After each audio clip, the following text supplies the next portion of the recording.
hay también el homenaje literario del libro que hemos escrito, patrocinado por la Embajada de Polonia, la Embajada de Francia, el Westin Palace, el Ayuntamiento de Getafe y el Ayuntamiento de Tapia de Casariego. Es una edición limitada. También va a haber un homenaje musical de un concierto que daré yo en piano, canto y piano el 20 de diciembre, con programa francés, polaco y español. Y va a haber también un homenaje teatral con un monólogo sobre Marie Curie que se va a hacer en el Teatro Réplica.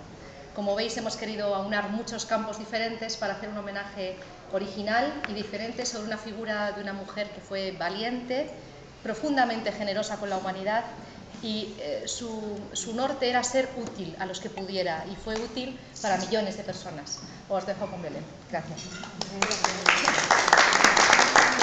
Me voy a levantar porque yo no tengo la voz, no imposto la voz como Sonia, que es profesional.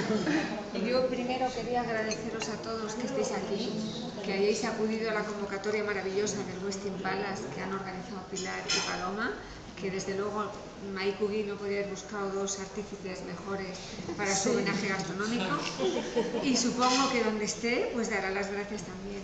Pero era una mujer muy tímida que prefería el anonimato absolutamente a lo largo de su vida. Yo creo que muy desconocida, se sabe la punta del iceberg de lo que fue su vida científica.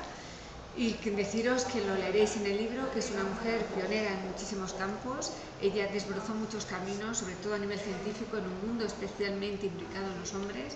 Fue la primera en muchísimas cosas, entre ellos en ser licenciada y doctora en ciencias físicas en la Sorbona, profesora y catedrática en la Sorbona, doctora honoris causa por multitud de universidades, premio Nobel, como sabéis, en primer lugar con su marido, al que debe el apellido y al que debe el trabajo conjunto, porque ella descubrió los elementos químicos, el polonio y el radio, pero haciendo una tesis doctoral, no es que fuera una industria científica, era investigando para su propia tesis doctoral.